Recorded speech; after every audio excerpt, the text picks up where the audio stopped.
नमस्कार, welcome to career 247। मैं हूं प्रशांत धवन। नाउ एक तरफ पाकिस्तान की सरकार यूनाइटेड नेशंस को कह रही है कि भारत को रोकिए, भारत हमको अटैक कर देगा, कुछ यहां पर खराब ना हो जाए। दूसरी तरफ पाकिस्तान के पार्लियामेंट में रिसेंटली एक बहुत ही ज्यादा आपत्तिजनक स्टेटमेंट दी गई। यहाँ पे आप देख पाएंगे, ये है पलवाशा खान। इनकी एक वीडियो काफी वायरल हुई है रिसेंटली, जहां पर ये पाकिस्तान के पार्लियामेंट में खड़े होकर ये कह देती है कि पाकिस्तान की आर्मी पहली ईंट रखेगी नई बाबरी मस्जिद पर, और आसिम मुनीर जो इनका आर्मी जनरल है, ये कॉल देगा पहली अजान की। ऐसी प्रोवोकेटिव स्टेटमेंट्स पाकिस्तान की तरफ से दी जा रही है। और तो और याद रखिएगा, पाकिस्तान लगातार लाइन ऑफ कंट्रोल का सीज फायर वायलेट कर रहा है ना। एक बार को आप कह सकते हैं, शिमला एग्रीमेंट के बारे में पाकिस्तान ने जो बात बोली है, उसके बाद काहे का लाइन ऑफ कंट्रोल, काहे का सीज फायर, मगर फिर भी ऑफिशियली आप कह लीजिए अभी भी सीज फायर बना हुआ है। और पाकिस्तान लगातार सातवीं बार इसको वायलेट कर चुका है। बीच में एक बार इन लोगों ने जो इंटरनेशनल बॉर्डर है भारत पाकिस्तान की, जम्मू के आसपास, वहां पर भी फायरिंग करी थी। और इन लोगों को डर इतना लग रहा है आज के समय, इन लोगों ने इंडियन बॉर्डर पे अपनी आर्मी हाई अलर्ट पे रखी हुई है। इधर आप देख पाओगे article, Pakistan scrambles troops along India border fearing military action by India.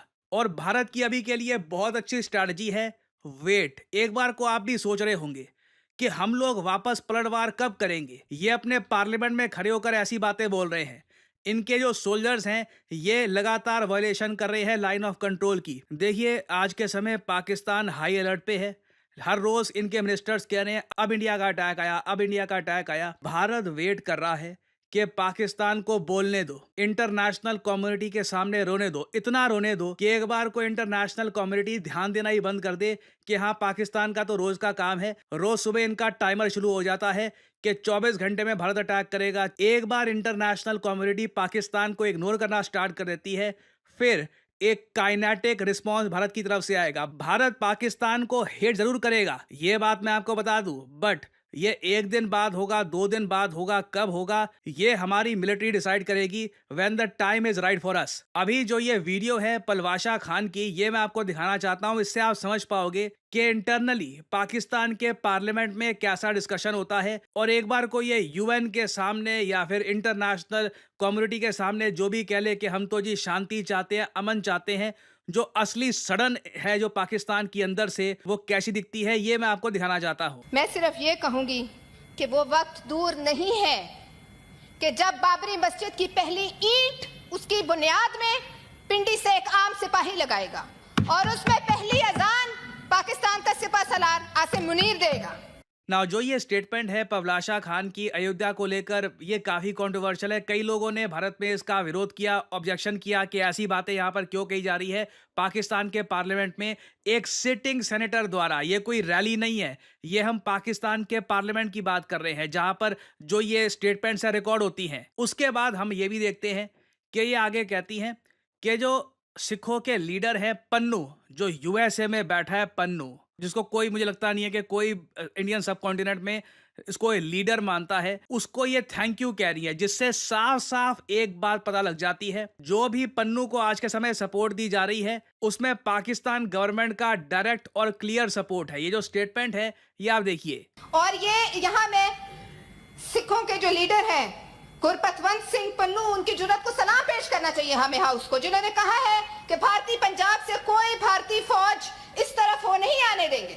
मैं खत्म करती हूँ और मैं कहती हूँ कि भुट्टो साहब ने कहा था हम 1000 साल जंग करेंगे, और बिलावल साहब ने भी उन्हीं की बात को रिपीट किया है और कहा है कि अगर यहाँ पानी नहीं बहेगा तो खून बहेगा दरियाओं में। ये लाइन काफी फेमस हो गई है पाकिस्तान में कि अगर इंदस नदी में पानी नहीं बहेगा तो ये लोग खून वगैरह बहा देंगे। ऑफ कोर्स इंडियंस की बात कर रहे हैं ये। बट आप अगर यहाँ पर ये सोच रहे हैं कि पाकिस्तान के ये सब रिएक्शंस क्यों आ रहे हैं, ये इतने ज़्यादा अनहिंज्ड, अनस्टेबल क्यों लग रहे हैं, इनके मिनिस्टर्स कुछ बोलते हैं, इनके पीएम कुछ बोलते हैं, आर्मी की तरफ से कुछ और स्टेटमेंट आती है, पार्लियामेंट में ये लोग कुछ कह रहे हैं।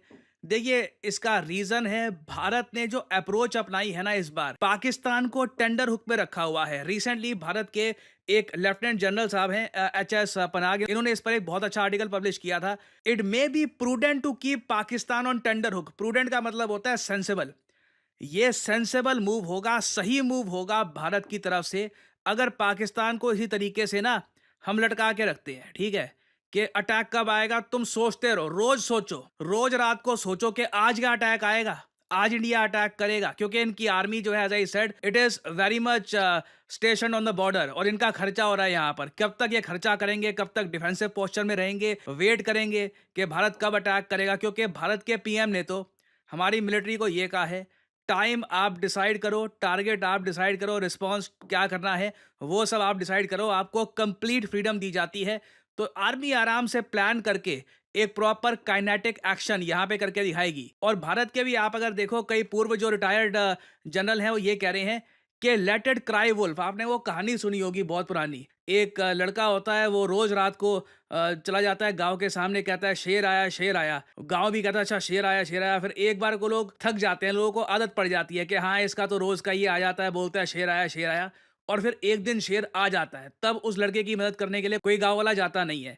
तो सेम केस यहाँ पर पाकिस्तान के साथ होने वाला है। Let it cry wolf until the day of reckoning which must come like a thunderbolt. जिस दिन भारत डिसाइड कर ले कि अब आज वो दिन है, आज वो रात है जब हम हिट करेंगे पाकिस्तान को, वो अटैक इतना ज्यादा हैवी होना चाहिए कि पाकिस्तान बर्दाश्त ना कर पाए। और अगर आपके माइंड में अभी भी एक हल्का सा डाउट बचा है कि अटैक होगा भी क्या, देखिए फारूक अब्दुल्ला, जम्मू कश्मीर के पूर्व चीफ मिनिस्टर, उमर अब्दुल्ला के पिता हैं, ये कह चुके हैं India Pakistan are getting ready for war. इन्होंने ये कहा है कि पता नहीं कल क्या होगा, we don't know what will happen today, two countries are getting ready to fight. ये बात देखिए काफी हद तक कंफर्म्ड है। भारत ने जो अपना एयर स्पेस है पाकिस्तान के लिए ये भी क्लोज कर दिया है। तो कल को पाकिस्तान की फ्लाइट को अगर मान लीजिए यहाँ पर साउथ ईस्ट एशिया में, इंडोनेशिया में, ऑस्ट्रेलिया में, या फिर इवन अगर इन लोगों को यहाँ पर ईस्टर्न साइड जाना है, चाइना में या फिर जापान में, तो भारत का एयर स्पेस ये लोग नहीं यूज कर पाएंगे। इनको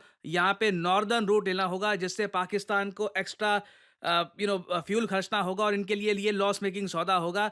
बट अगेन ये चीजें आज के समय बहुत छोटी है compared to what is about to come, जो होने वाला है। तो अगेन अभी के लिए मैं यही कहूंगा, सपोर्ट योर आर्मी। कोई भी गलत इंफॉर्मेशन ऑनलाइन आती है उसको रिपोर्ट करिए, बाकी लोगों में ये बात फैलाइए कि ये फेक न्यूज़ है, इसको फॉलो मत करिए।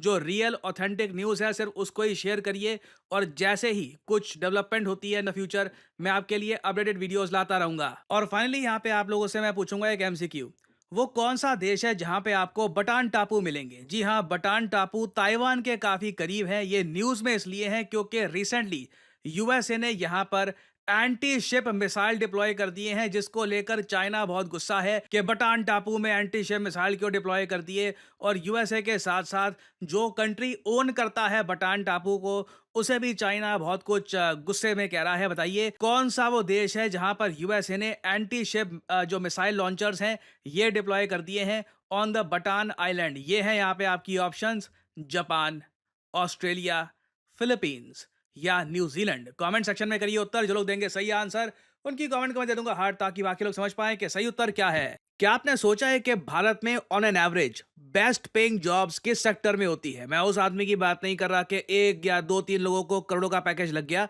मैं यहाँ पे बात कर रहा हूं ऑन एन एवरेज। इंटरेस्टिंगली इस पर आप गूगल करेंगे तो आपको बहुत सारे ऐसे आर्टिकल्स दिख जाएंगे जहां पर साफ साफ लिखा होगा जो बेस्ट पेइंग जॉब्स भारत में होती हैं, ये सरप्राइजिंगली आज के समय आ रही हैं बैंकिंग एंड फाइनेंशियल सेक्टर में, जिसको हम बीएफएसआई कहते हैं। और अगर आप एक फ्रेश ग्रेजुएट हैं, फाइनल ईयर स्टूडेंट है, वर्किंग प्रोफेशनल है, तो आपके सामने एक बहुत अच्छी अपॉर्चुनिटी है। आप अपना करियर बिल्ड कर सकते हैं as a retail banking manager, wealth manager, financial adviser, relationship manager, या फिर इवन एन इन्वेस्टमेंट एनालिस्ट। और इस फील्ड में अपना करियर किक स्टार्ट करने के लिए करियर 247 आपके लिए लेके आया है retail banking and wealth management course, जहां पे आपको banking foundation, retail banking products क्या होते हैं, फाइनेंशियल एडवाइजरी के बारे में प्रॉपर जानकारी दी जाएगी, और साथ ही साथ खुद को प्लेसमेंट रेडी कैसे करना है उसमें भी आपको गाइडेंस दी जाएगी। और इस कोर्स की सबसे खास बात यह है कि इस कोर्स में आपकी परफॉर्मेंस अच्छी रहती है, आप अटेंडेंस प्रॉपरली अपनी यहाँ पर देते हैं, तो कोर्स के एंड में हम लोग अपनी तरफ से पूरी कोशिश करेंगे कि आपको एटलीस्ट 2 इंटरव्यूज मिले। और अगर आप सोच रहे हैं कि इस फील्ड में इवेंचुअली कहाँ आप काम कर सकते हैं, टॉप रिटेल बैंक्स में, एक्सिस, पीएनबी, एसबीआई, एचडीएफसी, हर जगह आज के समय आप अगर देखें दे नीड बैंकर्स। सिमिलरली ना सिर्फ बैंक्स, इवन जो एनबीएफसीज हैं वहां पर भी आप काम कर सकते हैं। जो वेल्थ मैनेजमेंट फर्म्स हैं जैसे कि मोतीलाल ओसवाल, फ्रैंकलिन टेम्पल्टन, वहां पर भी आपका करियर ओपन हो सकता है बीएफएसआई ऐसा इस सेक्टर में आप देखोगे कॉन्स्टेंटली ग्रोथ हो रही है, क्योंकि जैसे जैसे भारत की जीडीपी बढ़ेगी इस सेक्टर में ग्रोथ होना ऑब्वियस है। और करियर 247 के इस कोर्स की सबसे यूनिक बात यह है कि ना सिर्फ हम आपको सारी स्किल्स प्रोवाइड करेंगे, साथ ही साथ एक बहुत ही ज्यादा इंपॉर्टेंट सर्टिफिकेट होता है national institute of securities and markets का। ये एक एग्जाम पास करने पर मिलता है, निम्स सर्टिफिकेट। इस एग्जाम को कैसे पास करना है, ये सर्टिफिकेट कैसे आप एक्वायर कर सकते हैं, इसके लिए भी आपको प्रिपेयर किया जाएगा, ताकि जैसे ही आपका कोर्स खत्म होता है आप निम्स का एग्जाम दे, ऑफलाइन एग्जाम होता है ये, और उसके बाद you can get this certificate from the national institute of securities market. और उसके बाद वेल्थ मैनेजमेंट में जो म्यूचुअल फंड्स का एक बहुत ही बड़ा सेगमेंट है, वहां पर भी अपना करियर आप किक स्टार्ट कर सकते हैं। सो आपको करना क्या है, यहाँ पर करियर 247 की जो ये वीडियो आप देख रहे हैं, यहाँ पर नीचे कमेंट सेक्शन में जाइए। यहाँ पे आपको ये कमेंट सेक्शन में लिंक मिल जाएगा, start your banking and finance career.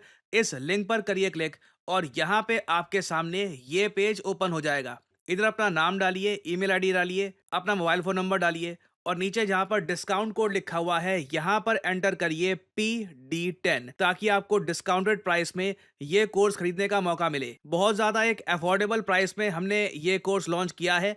जो फी है इसकी ये 30,000 आपको दिख जाएगी, but after applying the code PD10 आपको एक एडिशनल डिस्काउंट भी यहाँ पर मिलेगा। So make sure to apply the code, नहीं तो बाद में आपको डिस्काउंट मिलने में प्रॉब्लम हो जाएगी। और फिर करियर 247 की टीम की तरफ से आपको कॉल आएगी। आप जो आपके एक्स्ट्रा सवाल हैं क्लासेस को लेकर, टाइमिंग्स को लेकर, सिलेबस को लेकर, ये सवाल आप पूछ सकते हैं। और अगर आपको लगता है कि this is the field for you, यहाँ पे आपका करियर बनना है, you can start your career in the retail banking and wealth management sector. So इसी नोट के साथ यह है वीडियो का अंत। Thank you for listening, and as I always say, may the gods watch over you.